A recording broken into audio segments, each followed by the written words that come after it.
Hello everyone. തേങ്ങ എന്ന് പറയുന്നത് ശരിക്കും അത്ഭുതം നിറഞ്ഞൊരു കലവറയാണ്. തേങ്ങയുടെ എല്ലാ ഭാഗവും നമുക്ക് ഉപയോഗിക്കാൻ വേണ്ടി പറ്റുന്നതാണ്. കേരവൃക്ഷത്തിന്റെ നാടാണ് കേരളമെങ്കിൽ തെങ്ങുകളുടെ വനമെന്നാണ് ലക്ഷദ്വീപിൽ മുൻപ് വർക്ക് ചെയ്തിട്ടുള്ള കേരളത്തിൽ നിന്നുള്ള ഒരു അധ്യാപകൻ അയാളുടെ പുസ്തകത്തിൽ പറഞ്ഞിട്ടുള്ളത്. ആ അധ്യാപകന്റെ പേരോ പുസ്തകത്തിന്റെ പേരോ ഇപ്പൊ എനിക്ക് ഓർമ്മയിലില്ല. അറിയുന്ന ആരെങ്കിലും ഉണ്ടെങ്കിൽ ഒന്ന് കമന്റ് ചെയ്യുക. തേങ്ങയെ നല്ല രീതിയിൽ ഉപയോഗിക്കാൻ പറ്റുമെങ്കിൽ തേങ്ങയിൽ നിന്നും വ്യത്യസ്ത തരത്തിലുള്ള ഉൽപ്പന്നങ്ങൾ എങ്ങനെ ഉണ്ടാക്കാമെന്നും അത് എങ്ങനെ മാർക്കറ്റ് ചെയ്യാം എന്നും ആയിരിക്കും തുടർന്നുള്ള എപ്പിസോഡ് വീഡിയോസിൽ ചെയ്യാൻ വേണ്ടി ഉദ്ദേശിക്കുന്നത്. ഞാൻ ഈ ടൈപ്സ് വീഡിയോ ചെയ്യാൻ വേണ്ടി ഇപ്പോൾ പോകുന്നത് എൻ്റെ ഒരു ഫോളോവറിന്റെ റിക്വസ്റ്റ് പ്രകാരമാണ്. നമ്മുടെ ലക്ഷദ്വീപുകളിൽ തേങ്ങ വച്ചിട്ടുള്ള വ്യത്യസ്ത തരത്തിലുള്ള പ്രോഡക്റ്റുകൾ ചെയ്യാൻ നമുക്ക് ലോക്കലി ചെയ്യാൻ പറ്റുന്നതും അതുപോലെ തന്നെ അത് കഴിഞ്ഞിട്ട് ഫിഷിംഗ് സെക്ടറിലേക്കും കടക്കാൻ വേണ്ടിയാണ് ഉദ്ദേശിക്കുന്നത്. ഫസ്റ്റ് വൺ കോക്കനട്ട് ചിപ്സ് ആണ്. ഫസ്റ്റ് വരുന്നത് കോക്കനട്ട് ചിപ്സ് ആണ്. ഇളനീർ ചിപ്സ് എന്നും പറയും.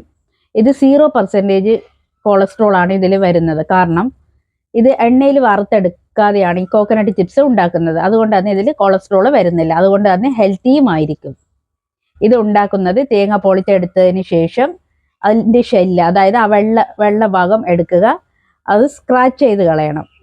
ബ്രൗൺ പാറ്റി പിടിച്ചത് സ്ക്രാച്ച് ചെയ്ത് കളയണം. ഒന്നെങ്കിൽ നമുക്ക് മാനുവലായിട്ട് ചെയ്യാവുന്നതാണ്, അല്ലെങ്കിൽ അതിന് മെഷീനുണ്ട്, മെഷീൻ പർച്ചേസ് ചെയ്തിട്ട് അത് സ്ക്രാച്ച് ചെയ്യാവുന്നതാണ്.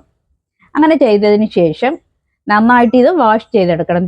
തേങ്ങയുടെ വെള്ള ഭാഗം നന്നായിട്ട് വാഷ് ചെയ്തെടുത്തിട്ട് നന്നായിട്ട് സ്ലൈസ് ചെയ്യണം. അതിനും അതുപോലെ തന്നെ നമുക്ക് വേണമെങ്കിൽ സ്ലൈസർ ഉപയോഗിക്കാം, അല്ലെങ്കിൽ കത്തി വെച്ച് നന്നായിട്ട് സ്ലൈസ് ചെയ്തെടുക്കാവുന്നതാണ്. അല്ല, തിന്നായിട്ട് വേണം ഇത് ചെയ്യാൻ. ഇത് സ്ലൈസ് ചെയ്തതിന് ശേഷവും നന്നായിട്ട് വാഷ് ചെയ്യുക.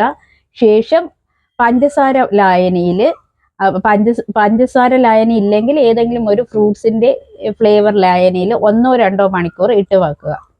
അപ്പോൾ അത് അബ്സോർവ് ആയതിനു ശേഷം ഡ്രയറിലേക്ക് മാറ്റണം. നന്നായിട്ട് ഡ്രൈ ചെയ്തെടുക്കണം. ഇനി നമുക്ക് ഡ്രയർ ആവശ്യം. ശേഷം നമ്മൾ ഇതിനെ നല്ല അടിപൊളിയായിട്ട് പാക്ക് ചെയ്യുക, നമ്മുടെ വിലയും കാര്യങ്ങളും കൊടുക്കുക. ശേഷം നമുക്ക് ഇതിനെ നമ്മുടെ നാട്ടിലെ ലോക്കൽ മാർക്കറ്റിൽ തന്നെ വിറ്റഴിക്കാവുന്ന ഒരു പ്രോഡക്റ്റ് ആണ്. അധികം അങ്ങനെ നമ്മുടെ ഇവിടെ ഒന്നും കണ്ടിട്ടില്ലാത്തത് കൊണ്ട് നമുക്ക് ഇതിവിടെ തന്നെ വിറ്റഴിക്കാവുന്ന. ഇനി വേണ്ട നമുക്ക് ഇതിന് മാർക്കറ്റ് കണ്ടെത്തണമെങ്കിൽ ഫേസ്ബുക്ക് മാർക്കറ്റിൽ, ഇൻസ്റ്റാഗ്രാം പേജ്, ഫ്ലിപ്കാർട്ടിൽ, ആമസോണിലൂടെയൊക്കെ വിറ്റഴിക്കാവുന്നതാണ്. അല്ലെങ്കിൽ ഒരു വെബ്സൈറ്റ് ക്രിയേറ്റ് ചെയ്ത് അതിലൂടെ സെയിൽ ചെയ്യാം. അല്ലെങ്കിൽ ഒരു ഇൻസ്റ്റാഗ്രാം പേജ് തുടങ്ങിയിട്ട് ആ പേജ് ഡെവലപ്പ് ചെയ്തിട്ട് ഇതിൻ്റെ സെയിൽ ചെയ്യാം. അങ്ങനെ നമുക്കിപ്പോൾ ഒരു തേങ്ങ എന്ന് പറയുന്നത് ശരിക്കും ഈ ഒരു തേങ്ങ ചിപ്സിൽ മാത്രം ഒതുങ്ങി നിൽക്കുന്ന ഒന്നല്ല. നമ്മുടെ രണ്ടാമതായിട്ട് വരുന്നത് കോക്കനട്ട് ക്യാപ്സ്യൂളാണ്.